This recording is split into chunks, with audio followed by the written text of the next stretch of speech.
The Newsday continues here on One News Now. I'm Diego Castro. Relief operations continue for Filipinos in earthquake-hit Turkey. The Philippine Embassy in Ankara said it just concluded a mission in Turkish provinces of Adana, Hatay, and Mersin. So far, the embassy and its partner agencies have provided financial assistance to more than 70 overseas Filipino workers. Repatriation for those who wish to go back to the Philippines is also being arranged by the Migrant Workers Department. The death toll from the devastating tremor has climbed past 50,000 in Turkey and Syria, three of whom were Filipinos. The Immigration Bureau warns aspiring overseas Filipino workers against crypto scammers on social media. The agency said syndicates have been using social media platforms like TikTok and Telegram to victimize OFWs. The modus was uncovered following the repatriation of 8 distressed OFWs from Cambodia. The victims recounted that they were recruited after coming across advertisements on social media. They were all promised salaries of $1,000 a month and were forced to work for 16 to 18 hours a day. Ping Remulla has been elected as the new 7th District Representative of Cavite. Remulla garnered some 98,000 votes out of nearly 500,000 that were cast during a special election on Saturday. Ping will succeed his father, Justice Chief Boying Remulla, who vacated his post to be the agency's secretary. The Commission on Elections says the recently concluded special polls were fairly peaceful. However, the COMELEC notes that the turnout at the special election did not even see half of the total registered voters in the congressional district. Dito po ay halos umaabot lang ng 42 to 43% voters turnout. At ito naman po ay wala naman po kasing batas na nagsasabi na dapat ay majority ang boboto do sa 355,000 na mga botante dyan po sa ikapitong distrito ng Cavite. Ang importante, walang violence, walang terrorism, walang force majeure o anumang kasing tulad ng mga pangyayari upang ang will ng mga mamamayan ay maimbierna. We'll be back with more stories after the break. Keep it here on One News.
You're still watching One News Now. I'm Diego Castro.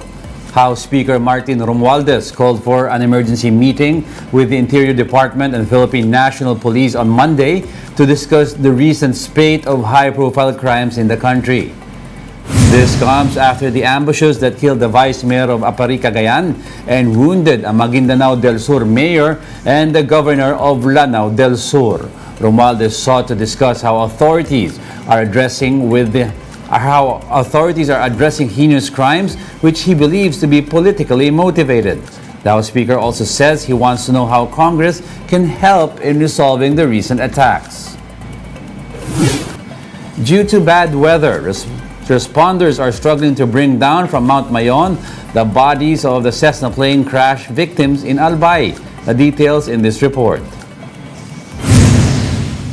Despite the bad weather conditions and the slippery terrain of the slope of Mount Mayon, responders were still able to retrieve the bodies of the 4 casualties from the crashed Cessna plane.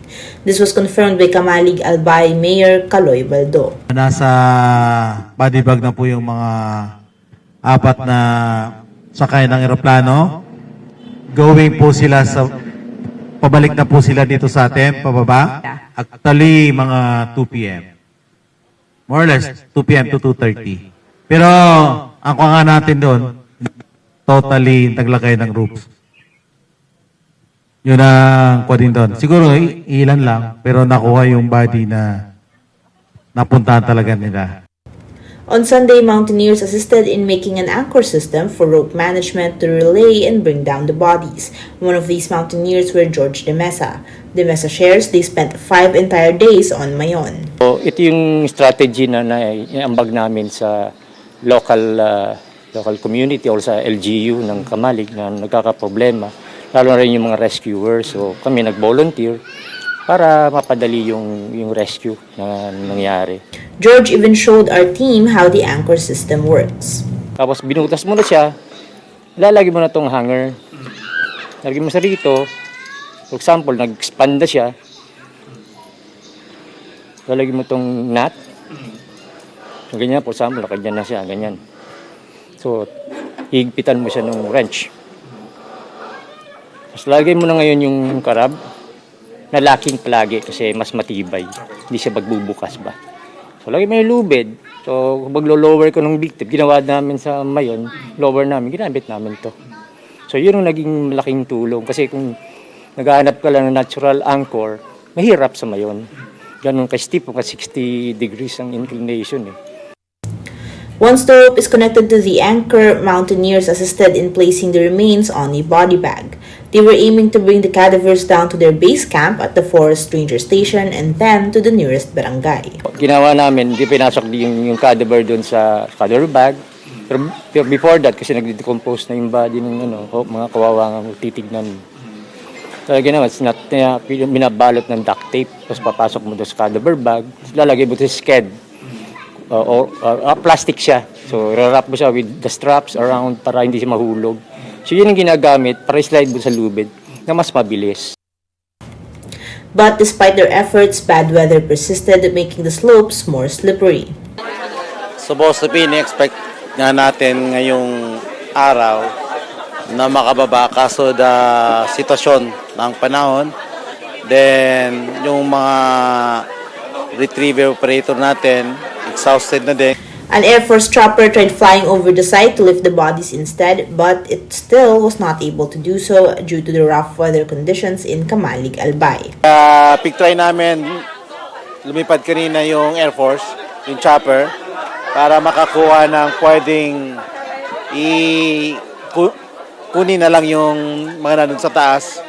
Kaso walang pagkakataon. Responders will again attempt to airlift the bodies once the weather improves.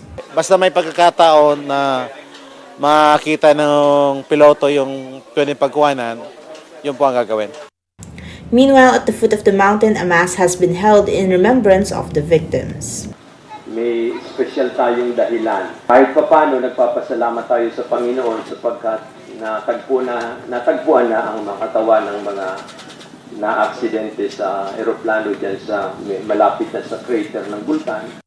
Around 385 responders, which include military personnel and mountaineers, have been mobilized for the retrieval operations. Investigation is underway as to why the plane flew over a designated no-fly zone. Aryan Kalumbiran, WR1 News.